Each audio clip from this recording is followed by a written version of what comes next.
Well, this is a new kind of video for me. I have never done a travel vlog in my life. Let me lock my house up here. But thanks to Novonesis, they are sending me down to the Commodity Classic in San Antonio. So I'm leaving my little one-horse town here in southern Minnesota, hopping in the old beater car. We're gonna head to Minneapolis airport, get on an airplane, head down to San Antonio. That way I can hang out with Novonesis at the Commodity Classic and hopefully see as many of you guys as I possibly can. Now, a couple things about this trip. One, I've never flown by myself. I've only been in an airplane a few times, and I don't like airports or anything, so we'll figure that out. Also, another thing, I'm not a big fan of filming in like public scenarios, especially large public scenarios. And we're going to test my confidence this trip because I want to film a lot. Hopefully we see some friends there. So we'll see how it goes.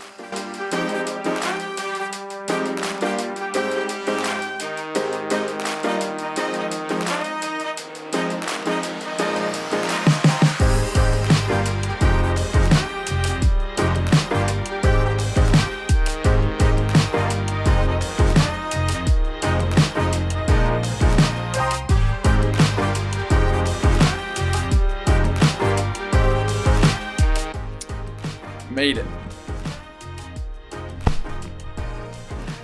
Let's go. Well, I've made it to San Antonio. We got Tyler here, which you guys recognize him from the videos with Novonesis in the past.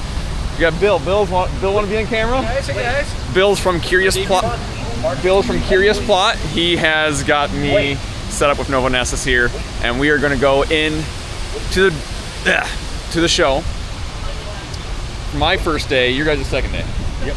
I'm excited. Got a whole bunch of interviews and stuff to do. First stop is actually with Farm for Profit. So I got an exhibitor pass, so I'm able to get into the show early. And wowzers, I'm gonna have to come in early tomorrow and actually do like a walk around because I got to go straight to Farm for Profit here at the John Deere booth. But this is insane. This is fantastic. Well, that little podcast clip went very well. It's for Beyond the Jacket, so kind of an FFA-based podcast. Talk about the farming operation, social media a little bit. I don't think it's going to be up by the time this video goes up, but when it does go up, I'll make sure to post links to that down in the description. Otherwise, obviously, watch as much Farm for Profit podcast stuff as you guys can. They are an awesome group over there. I was worried about vlogging, but to be honest, there's so many cameras here. I kind of fit in like really well. So I'm going to head over to the Novonesis booth now because we got an event. I'm hoping to see a lot of you guys there. And then hopefully I can walk around the show floor here sooner or later. So I was hanging out in the booth. Grant Spencer came by, stopped to say hi. And then Josh from Singular Agronomics stopped by and say hi too. So we just had a great conversation. So Singular Agronomics podcast, I listen to that a lot. You guys should listen to that one. And obviously you guys probably know Grant and Spencer too. These guys are. Yeah. Absolutely. So just had to stop and put a little video here. Okay, so I didn't film much my first day here. Spent a lot of time with Novonesis, spent a lot of time talking to you guys, spent a lot of time talking to other creators. Got to meet the Hilberts for the first time. I've talked to them many times. Actually, got to meet them in person for the first time. I got to meet Josh Pretzer from the Singular Agronomics podcast. Talked to him for a while. Awesome dude. But now's the day I actually gotta go around and look at some equipment. And of all places to end up first, I end up at the Case IH booth. Not on purpose, just walking around, checking stuff out. I do think the AF10, AF11 combines are freaking really cool. Never been in one, never been around one other than trade shows, but I just really like the system they got here. Very few belts to work on. That is a massive clean grain elevator. My goodness.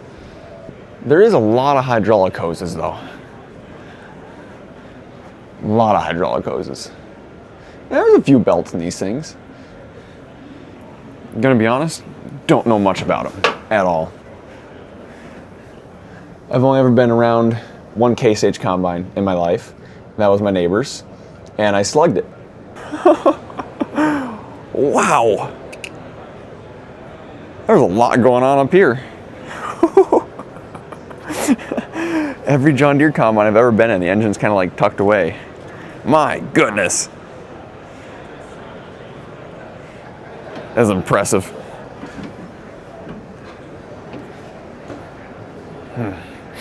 It needs a Whiffle's hopper extension on it. So there's been so much hype around the new John Deere 8R, 8RX 540. I didn't even know that Case IH had a 440 front wheel assist until yesterday. It honestly looks about the same size, if not smaller than a regular Magnum tractor, which is actually pretty impressive. Probably has a pretty good turning radius, and I see they have central tire inflation system now. So I've been hanging out at the Novonesis booth here for the last day or so. Made a quick trip around, a lot of fun. But I want to talk a little bit about Novonesis. First of all, the crew, awesome. Hung out last night, had a great time. But we have Adam here from, actually you're pretty close to me, like 45 minutes Probably, east, yeah. roughly. 45, 50, So you know the area pretty well. And anyways, this is something really cool that they have here. This is some of the original stuff that the company made back in the 1800s.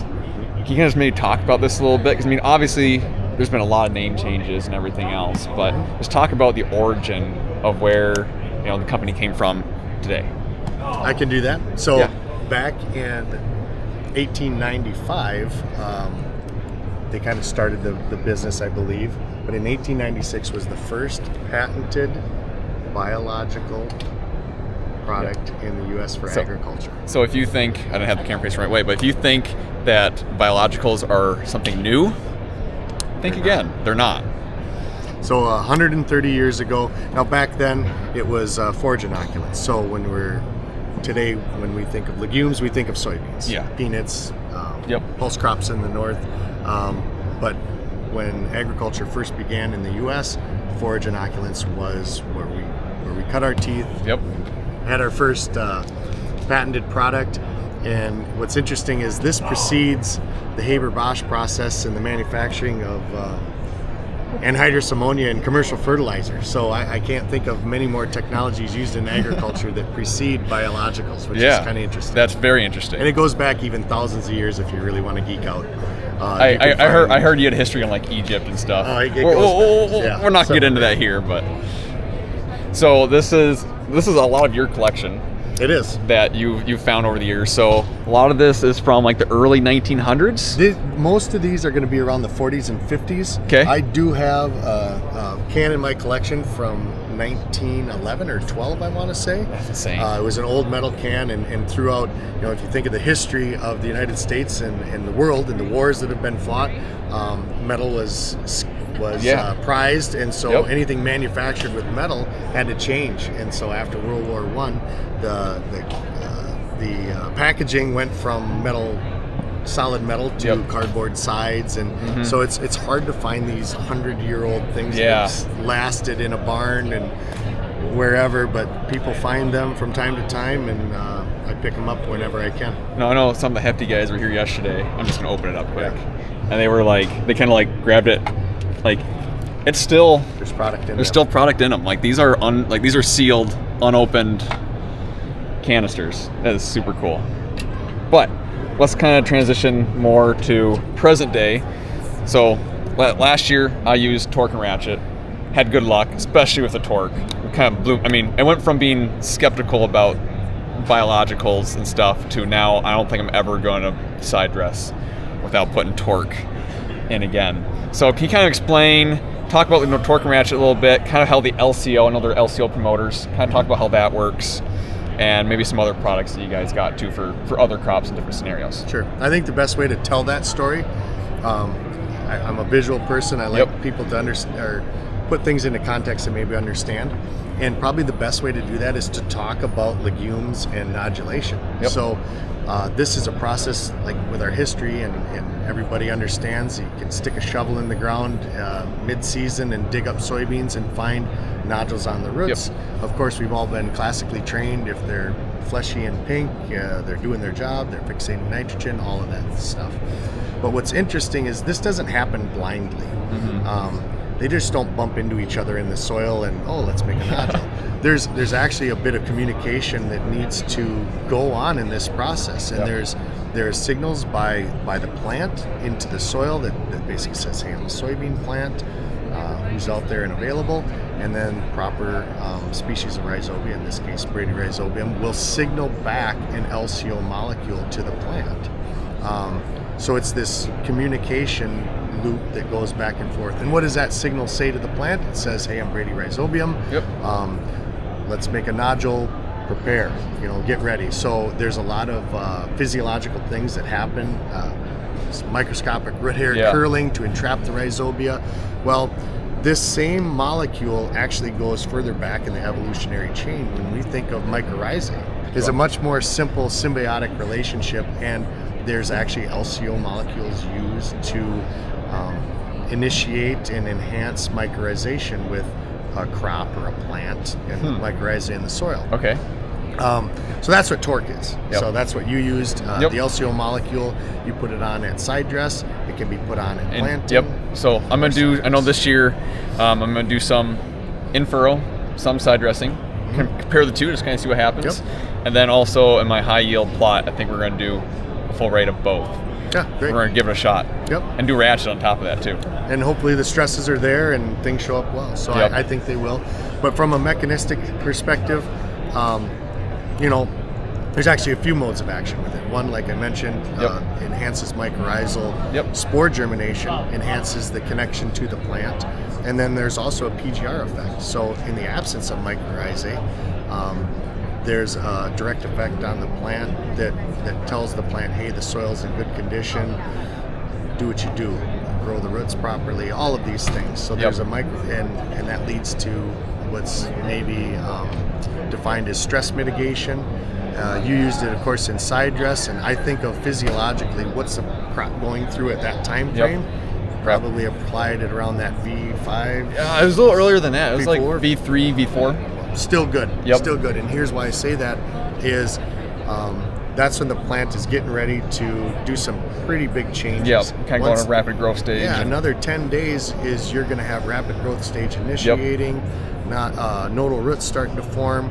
And so it's a confusing time for crop. It's a stressful time, and by feeding it properly, you can set a really high expectation for that crop. Hopefully, the groceries are in the cabinet to fill it out at the end of the year. But then on the early end, I think the benefit behind it is more that stress mitigation. Of course, we live in Minnesota, and I think if you talk to growers walking around the show here today, I don't really care if you're a grower in Georgia or Texas or North Dakota or Minnesota. If you say cold soils to a farmer, they know what that is. Oh yeah, right? Yep. And we know soil biology is suppressed. We know that's a stressful time for that seedling. There's a lot of cross your fingers and hope that things go well.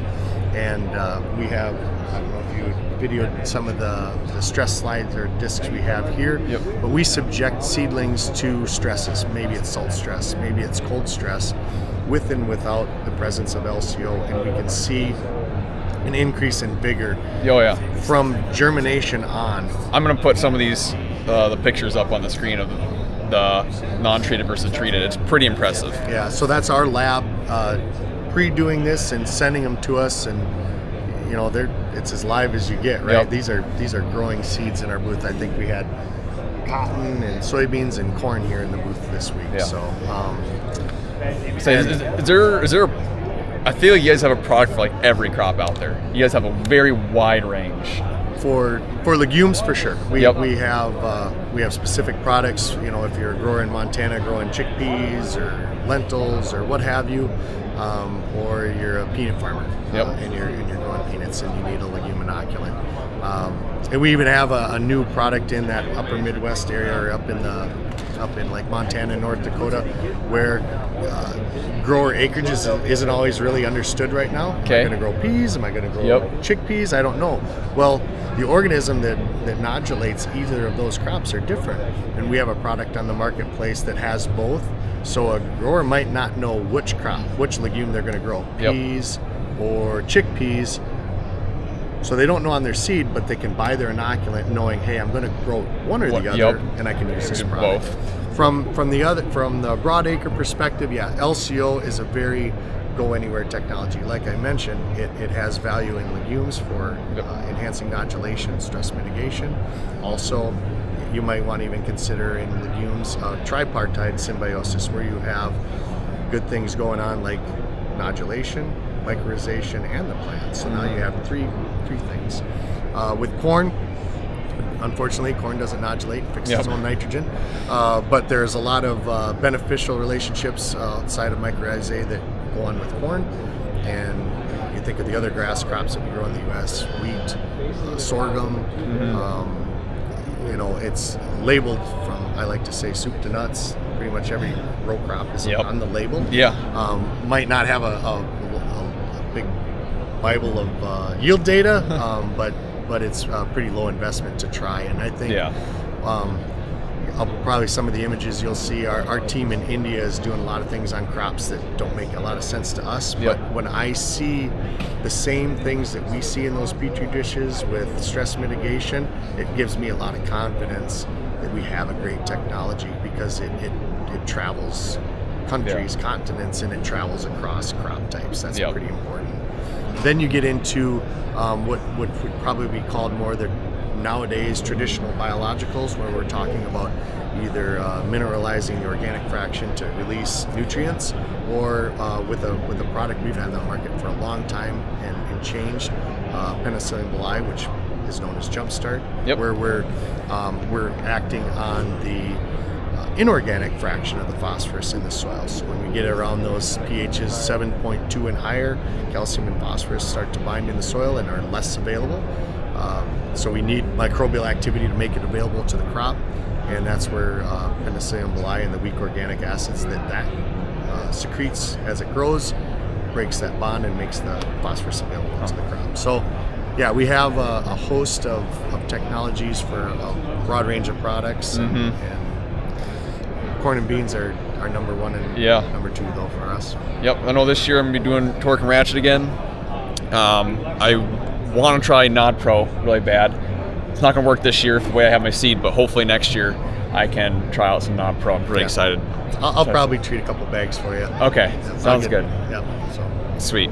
Well, thank you very much. Thank you. Really appreciate it. All right. It's been a lot of fun here hanging out with Novonesis crew at the Commodity Classic. So if you guys have any questions or want any information, I'll leave a link down in the description for you guys to check out. All right, so I have no idea. No clue about anything New Holland other than my little Ford 1720.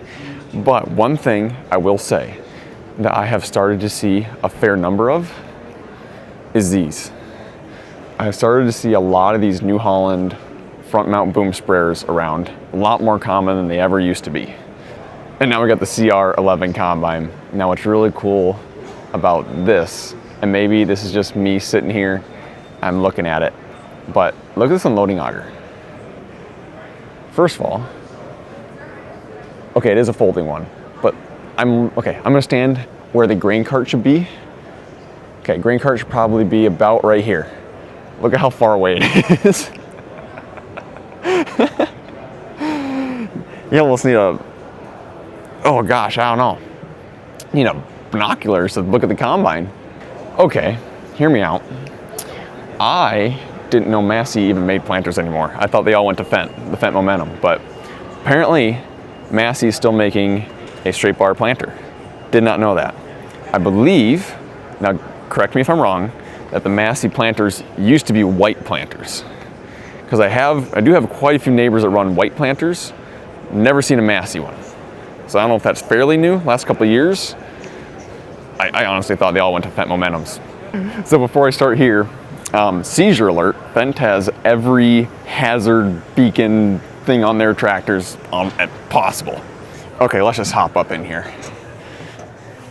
So, the old Fenton cab, I was not a fan of. I just thought that it was very unergonomic and pretty outdated. However, these new Fenton cabs, these are freaking sweet.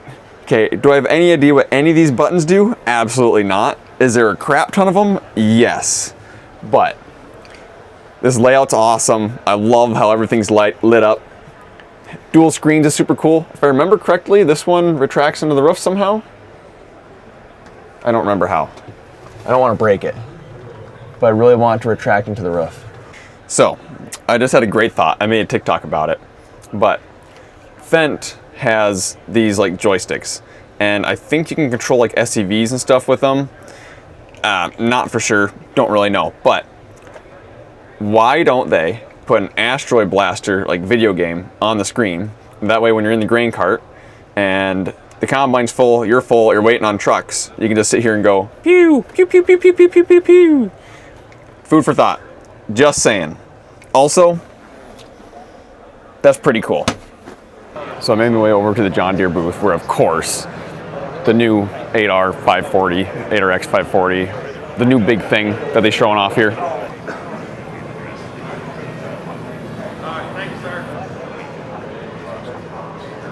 So all I'm gonna say is, Fendt had their tractors turned off, yet they had everything lit up in the cab. John Deere, they got stickers on their displays. Not quite as cool. But sitting in the new 8R 540, oh, I didn't even realize they switched. Oh, they got a little screen here. They switched up the SCVs. They switched up this whole panel a little bit, looks like. Obviously, they got the push button start, which they're really, really proud of. I don't quite understand why.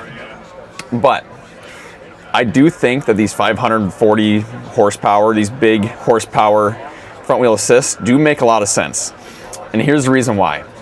How many farmers out there do you know, like my family included, that have, you know, a couple 8,000 series of front wheel assist tractors in the 250 to 400 horsepower range, and then also have a large frame tractor, you know, like a 500 plus horsepower large frame tractor. Like, you know, in the case of our family, the big tractor, like the 9RT 570 that my dad and my brother have, it does field cultivating in the spring, sits all summer, gets put in the ripper in the fall, maybe the towel plow in the fall, early winter. But all summer long, it's basically an unusable tractor because it's not a row crop tractor. You can't do anything with it. You replace that 9,000 series tractor with an 8,000 series tractor with the same amount of horsepower. Well, now you have something that you can do tillage with, that you can do row crop work with. You can still pull the towel plow. I think it kind of makes sense. I think a lot of farms could probably eliminate one tractor on their farm by going to a high horsepower front wheel assist or 8RX or whatever it is. What it costs to get into one of these? That's a great question. I don't know if it's going to probably be more expensive than a 9R. I have no idea. But I do think it could help eliminate one piece of equipment per farm in some cases. Am I personally ever going to own one? Probably not. Not because I obviously don't want to, but because, you know, by the time these appreciate enough for me to buy them, it'll probably be about $20.65.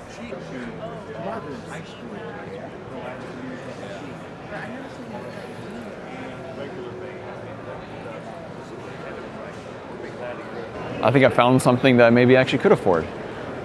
Wow, that is a nice 755. Wish mine looked this nice. Things like brand new. Lots of tire shine on the track. Look how shiny that is.